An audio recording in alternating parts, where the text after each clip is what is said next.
Bem-vindos à nossa aula.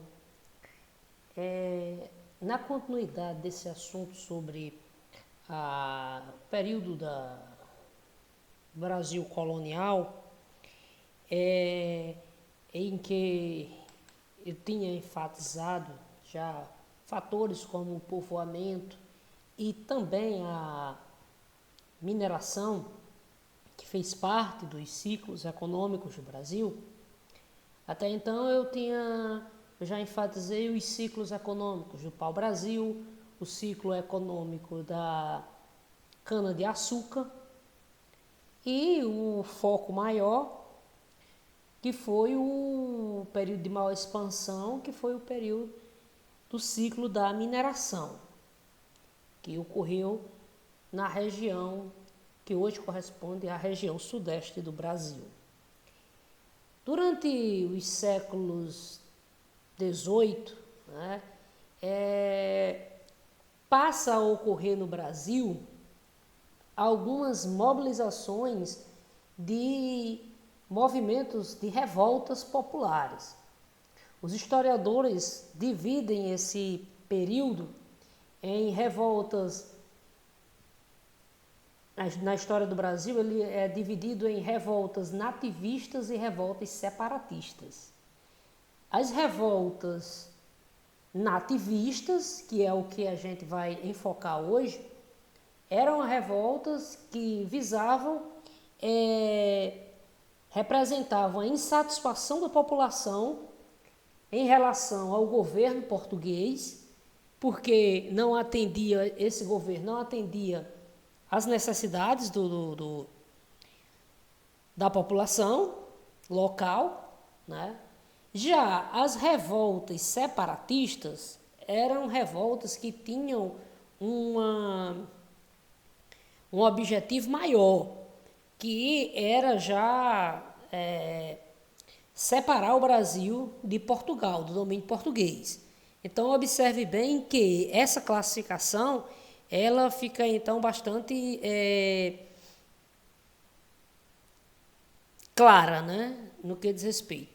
Bom, como hoje eu vou focar as revoltas nativistas, foram as revoltas que eu vou enfocar hoje, são basicamente essas. A revolta dos Emboabas, ou Guerra dos Emboabas, Guerra dos Mascates e revolta de Felipe dos Santos. Esses três aqui que vocês podem acompanhar. Então, esses movimentos, como eu disse a vocês, eles são classificados como revoltas nativistas, que a população lutou nessas mobilizações para resolver problemas específicos que eles estavam vivenciando. O primeiro dos movimentos, né, é a Guerra dos Emboabas.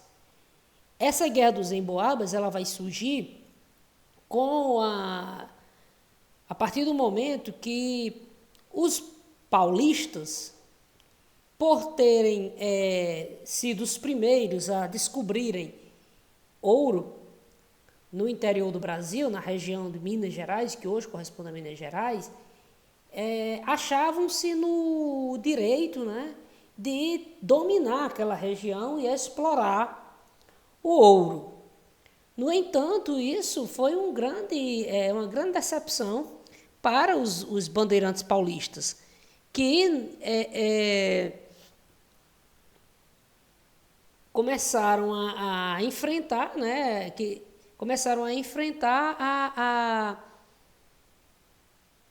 a uma situação em que cada vez mais pessoas estavam vindo para a região, o que muitas vezes provocava uma verdadeira desordem, uma verdadeira luta, né, pela sobrevivência, em que sobrevivia o mais forte. Então, as pessoas eram constantemente assassinadas. Por quê? Porque simplesmente tinha descoberto alguma mina e ali o seu vizinho, ambicioso na sua descoberta, ia e assassinava para tomar a mina que ele tinha descoberto. Então, era uma situação de muita instabilidade. Portugal começa, então, a justamente estabelecer uma governança nessa região. E cada vez mais portugueses passa a se dirigir para a região. E os portugueses, lógico, né, eles tinham todo o aval do governo da metrópole. Então, a região começou a enfrentar conflitos entre bandeirantes paulistas e portugueses, certo? Então, como eu disse a vocês, né, os paulistas julgavam-se justamente o direito de explorar o ouro sozinho. Só que isso foi uma grande frustração. Eles tentaram justamente dominar essa região, não conseguiram. A disputa com os portugueses resultou em conflitos armados, que se estendeu aí de 1708 a 1709. Né? E esse conflito armado, os bandeirantes paulistas tentavam justamente expulsar os forasteiros, né, que eram os portugueses. E os forasteiros eram chamados pelos bandeirantes paulistas de emboabas. Né? Daí a expressão que deu origem ao nome da revolta. Após um ano de conflitos, né, ocorre então aí a derrota definitiva dos paulistas. Os paulistas não tiveram como vencer, né, os portugueses, e dessa maneira, né, tiveram que entregar suas minas para a exploração. Posteriormente ali, Portugal vai justamente regularizar, principalmente a cobrança de impostos, restando para os bandeirantes paulistas a opção, né, de irem cada vez mais para o interior descobrir outras jazidas. Assim, eles vão chegar, né, em regiões como Cuiabá, o estado de Goiás, onde também conseguiram descobrir outras fontes, né, outras minas a serem exploradas. Está aqui um monumento que até hoje o povo paulista, né, exalta, né, que é a figura do bandeirante. Bom, o próximo movimento nativista ficou conhecido como Guerra dos Mascates. Essa Guerra dos Mascates, ela aconteceu no Nordeste brasileiro, mais especificamente na capitania de Pernambuco, que estava enfrentando uma modificação econômica. Em pleno século XVIII, o açúcar já não era mais o principal produto, né? E já não dava mais os lucros que séculos antes dava. E, com isso, os produtores de açúcar, principalmente de Olinda, estavam enfrentando uma forte crise econômica. Nesse período, né, Recife era um bairro, praticamente, de Olinda, não era uma grande cidade ainda. E o que acontecia? Na região de Recife, né, nos arredores de Recife, começou a se desenvolver ali empreendimentos, né, de comerciantes portugueses que prosperaram, e o comércio desses portugueses prosperou tanto que esses portugueses também passavam a emprestar dinheiro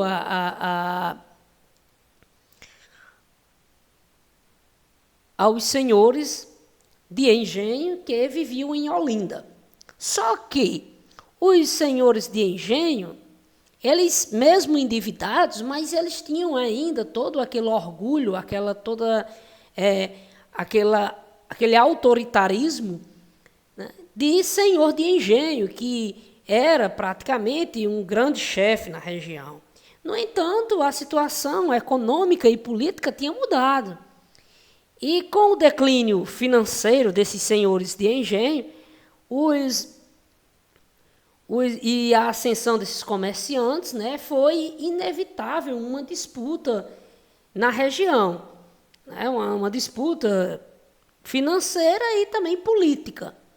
O estupim da situação chegou ao ápice, né, com a elevação, né, de Recife à categoria de vila. Então, dessa forma, Recife tornava-se independente da influência política de Olinda. Lógico, os senhores de engenho de Olinda, que nesse momento estavam endividados, mas que queriam ter uma autoridade sobre os comerciantes de Recife, não gostaram da decisão, o que gerou uma grande insatisfação desses senhores, né? Resultando, por sua vez, né, no início de um conflito armado na região, que terminou, que só veio a ser apaziguado, né, com a intervenção do governo português, que prendeu alguns envolvidos, né, e concedeu o perdão de partes das dívidas de alguns senhores de engenhos. Então, observe bem aqui que toda essa mobilização que aconteceu de pressionar o governo português era simplesmente porque os senhores de engenho estavam endividados e não podiam mais arcar com suas dívidas. Bom, por último, a revolta de Felipe dos Santos. Essa revolta de Felipe dos Santos ela está novamente ligada à região das Minas. Foi conduzida por uma série de reivindicações da população que vivia na região das Minas. E essa revolta, né, teve como estupim justamente o início, né, dessa revolta, a insatisfação com as constantes cobranças de impostos, que inicialmente eram feitos por funcionários da coroa portuguesa. No entanto, esses funcionários da coroa portuguesa eram muitas vezes corruptos e cobravam mais do que devia. Isso levou Portugal, né, a criar as casas de fundição. No entanto, essas casas de fundição, como a população já estava muito revoltada com toda a situação de constantemente trabalhar, explorar o ouro, e quando encontrava-se o ouro, grande parte desse ouro era desviado com pagamentos de impostos, né, que era conhecido então nessa época como o quinto. O quinto então é a quinta parte, ou seja, vamos simplificando aqui, a cada 5 quilos de ouro explorado, né, 1 quilo de ouro era de impostos. Então, o que vai acontecer? Felipe dos Santos, que era um comerciante, tropeiro, né, e minerador também, resolveu justamente sintetizar uma série de reivindicações dessa população e rebelando-se justamente contra essa cobrança de impostos. Contudo, o movimento foi duramente reprimido,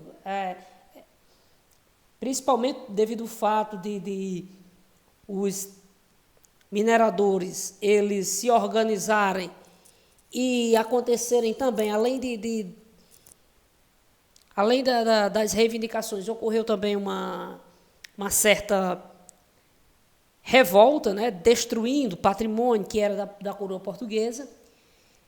E, liderado por Felipe dos Santos, ele levou ao administrador português uma série de reivindicações. Só que o chefe que conduzia a administração de Vila Rica fingiu atender aquelas necessidades. No entanto, ele simplesmente organizou um exército, né, todos os soldados da coroa, da região, e massacrou todos os líderes que tinham feito essa mobilização. O próprio Felipe dos Santos ele foi decapitado, partes do corpo dele foram completamente despedaçados e espalhados por vários cantos de Vila Rica para servir de exemplo para quem ousasse se revoltar contra a coroa. Beleza, pessoal? Até a nossa próxima aula.